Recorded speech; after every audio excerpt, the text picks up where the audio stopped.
All right, we are back again on the Fantasy Football Podcast. I've recorded this podcast from a number of different workplaces over the years, and I'm coming to you live from a glass-walled conference room in my new office in the West Loop.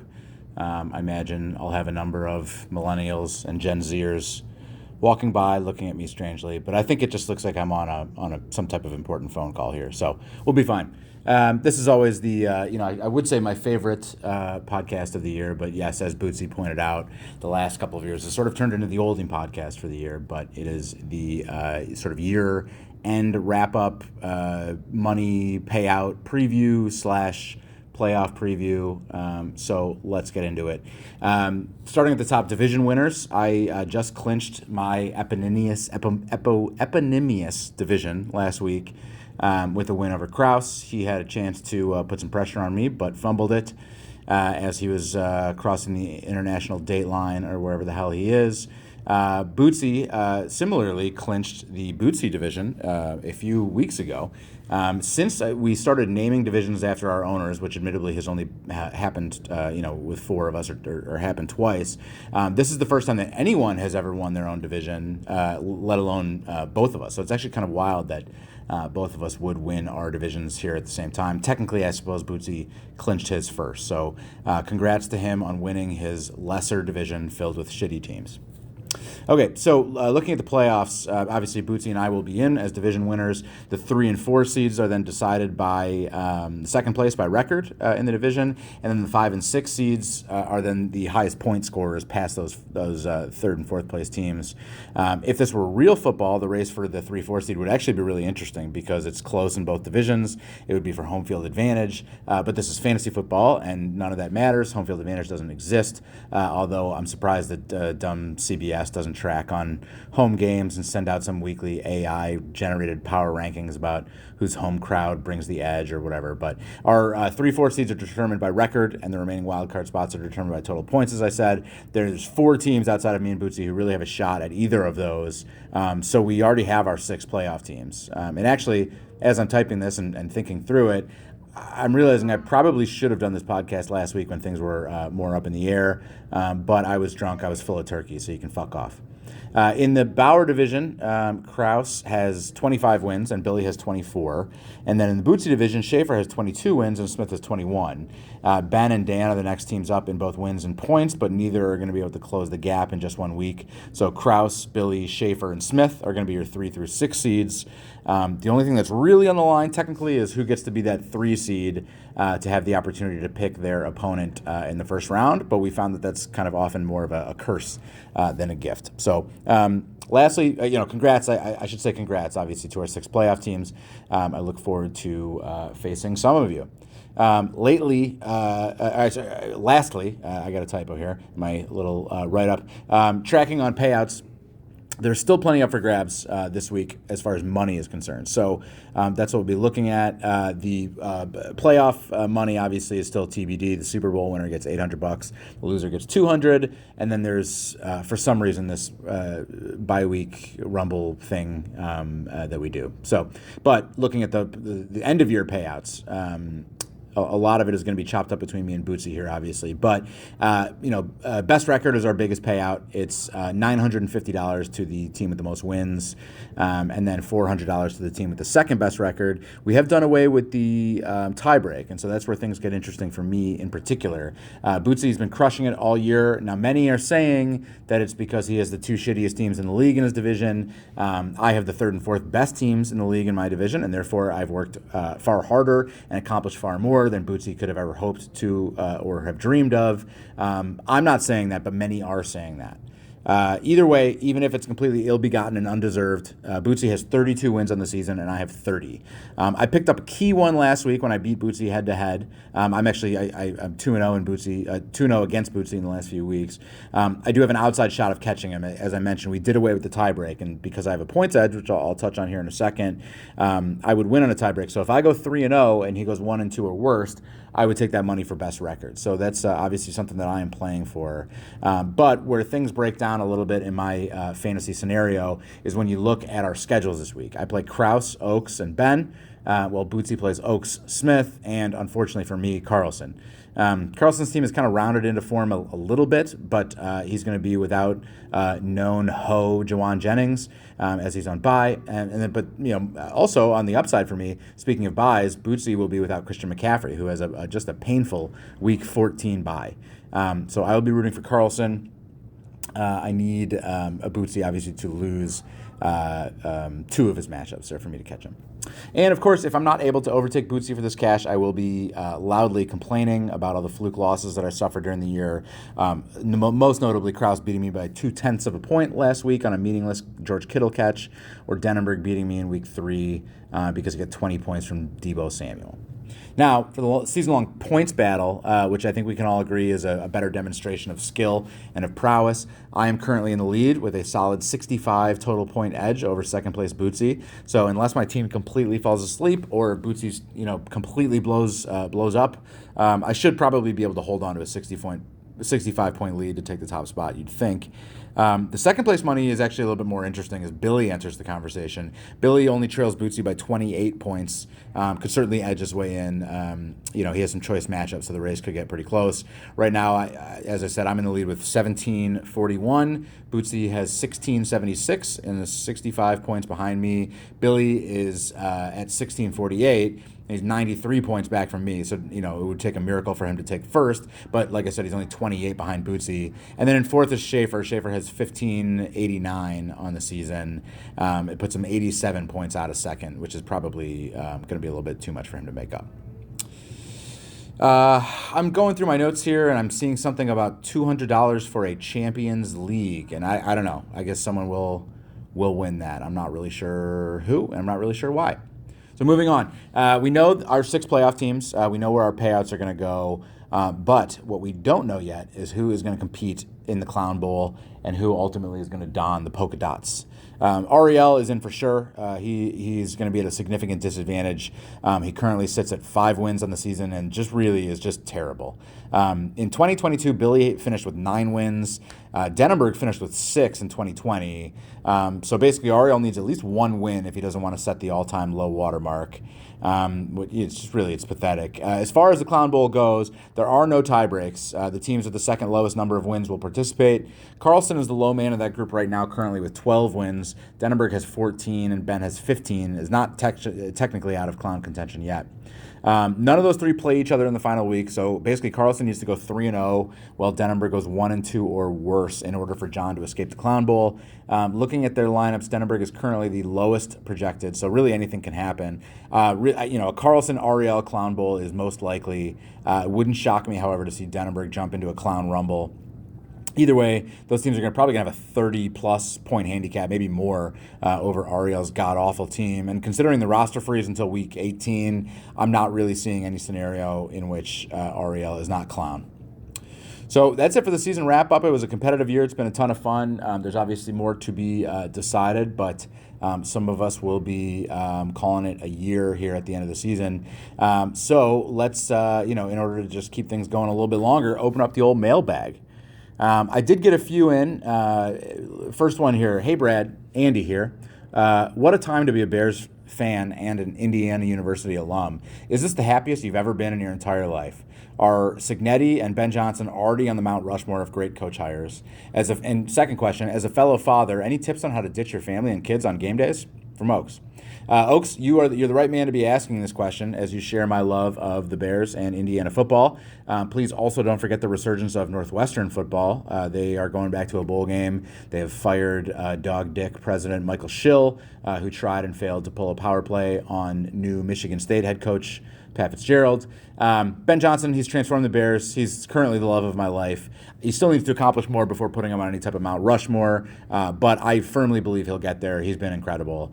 Now, Coach Sig, on the other hand, he has been beyond incredible. He has changed so much at Indiana in such a short time span that really, frankly, you could make the case that he should be the only face on the mountain. Not just one face. I want 4 Coach Cignetti faces on this Mount Rushmore. One of them is like an intense I just hit a dog with my car on purpose face. One of them is him like ripping a Indian Spirit cig for obvious reasons. One of them is actually just the view from the back of an IU tri-delt sitting on his face. And then the last one is him, but with the national championship trophy sticking out of his head like a giant throbbing dick. I love Coach Sig. I fucking love Coach Sig. He's incredible. And to your last question about ditching the family and the kids, I don't know. Really the move here is I've discovered this over time, and this is going to sound a little crazy at first, but it's to embrace them and proclaim that you're going to spend the entire day together. But then you know that day is going to have football on at all times. So to accomplish this, you need like a Kraus-esque multi-screen setup with a red zone on your phone and tablet running Stream East and all sorts of different VPNs and BitTorrent streams going on. But, whatever. If you have to play Play-Doh or organize the Christmas mugs at the same time, as long as you got football there, you just have to keep one eye on it. All right, next question. After almost 2 full seasons to evaluate our divisional disparity, I should start over with this one because it's important to read it right. After almost 2 full seasons to evaluate our divisional disparity, which of your many, many blunders do you regret the most? And then also, what do you miss most about Eberflus? And that's from coworker Dan. Dan, I'm living this right now. I would almost definitely have the best overall record locked up if I had drafted shitty Ariel or Carlson or Ben into my division and not Kraus or Oaks or you or Billy.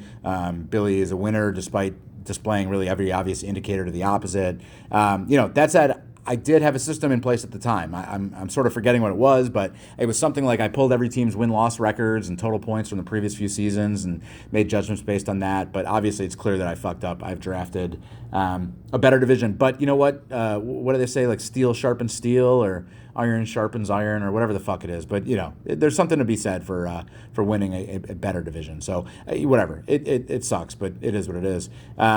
And who knows? Next year might fling back the other direction. As far as Eberflus goes, I don't miss one thing about that loser Dennis Allen is 10 times the D coordinator. I guess I miss thinking about Eberflus's like ridiculous East Lake Bluff mansion he bought. It was like $5 million, despite he had never been a head coach before, and he was stepping into a role that his predecessors had all gotten fired from within 3 years. So I don't know. Fuck that guy. All right, mailbag question. Do you like the idea of a 1 to 2 year relegation as a replacement for Clown? Details in the Google Doc. It's a severe competitive penalty without the embarrassment aspect. Do you think we should rename the league if and when we fully eliminate Clown? Also, is it time to start the CA Juniors League? Dads can co-manage. It should be a basic roster, like 1, 2, 3 positions, or even less. Should we redirect Champions League money to that instead? And the people without kids can have a draft for your second or third children after you've claimed the favorite that you'll manage with. That's good, Ben. No, that's from Ben. It's time, honestly, to have a frank discussion about the Clown. I will admit I've been a long-standing proponent that the Clown should stay. We just need to ride out the current lull and it not being very fun. But as time has passed, I think I've realized Clown was sort of only fun because we were stinking drunk, we had no responsibilities, and we could dedicate an entire weekend to it's like getting shit-faced and parading around town. It was great. But over time, we've sort of had these half measures of park days with children and these escort optional backyard barbecues. The sense of punishment and embarrassment it's sort of really totally gone. Honestly, I'm willing to say that I am now in favor of replacing Clown. I do think we need something that is more punitive. So I don't know. I think we could get away with probably keeping the Clown terminology, the league naming conventions, all that as a nod to our history, regardless of whatever we come up with. So I don't know if we have to not necessarily torch it all, but the sort of Clown process as we know it, I do think needs to change. The idea for relegation is kind of interesting. At first, I was sort of opposed to this on its face because I thought that meant someone would get cut from the league. But actually, after fully reading his Weenie Talk proposal, which I encourage you all to do, I do actually really like it. Really, basically, what it breaks down to is the rolling last place finishers across 2 years would be forced into co-managing team, which could be really funny. I'd like to recommend we also introduce funny hurdles, like number of times they can use the website, or that a member of the Tennessee Titans must always be in their starting lineup or something. I don't know, a lot to workshop there, but could be funny.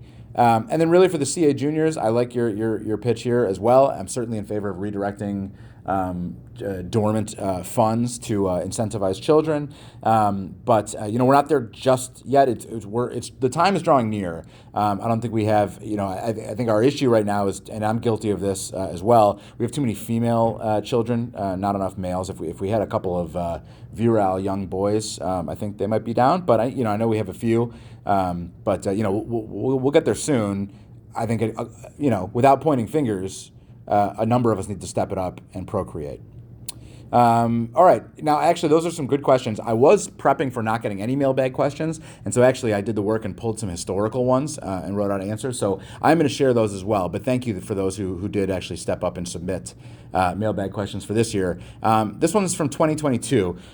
Who do you think was more upset in the moment? Oakes walking into his ransacked house and having to contemplate replacing countless possessions of both monetary and sentimental value, or Krause just contemplating anything related to fantasy? With Dan, and the second question, with Dan and Ariel locked in a high-stakes battle for division win and best record payouts, what would you say are the potential economic and societal impacts of such a capital influx to either the Jewish or the meth-snorting Gator communities and their respective diasporas? Related question, please reframe your answer to my previous question from the point of view of Kanye West. Yours sincerely, John Carlson. So this is funny. I actually forgot that Oaks' house had been broken into.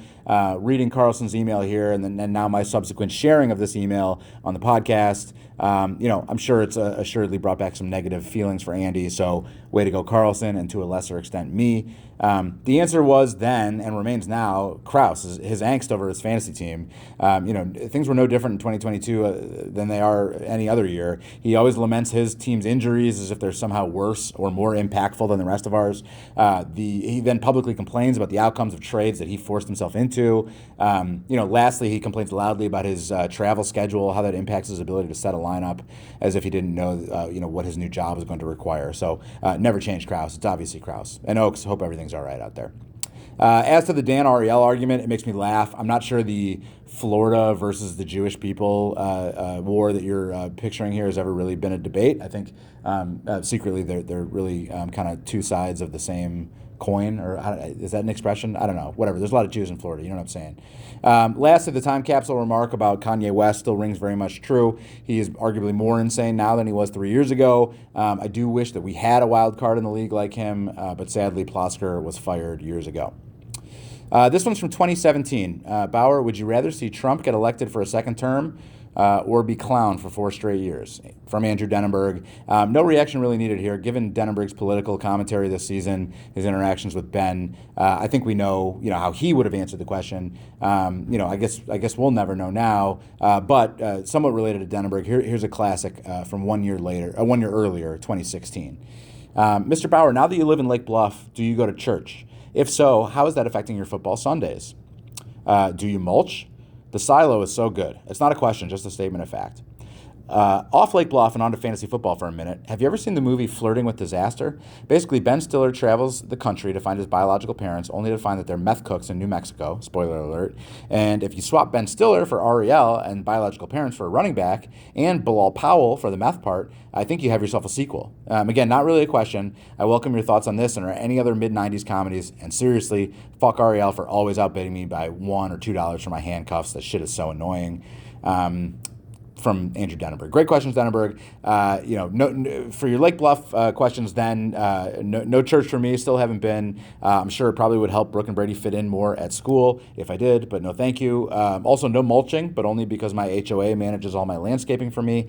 I did this fall have a tree fall down during a storm, and I used an axe to chop it up for firewood, much to my neighbor's dismay, but I don't know if that counts. The silo, it's just as good now as it was in 2016, although it changed ownership.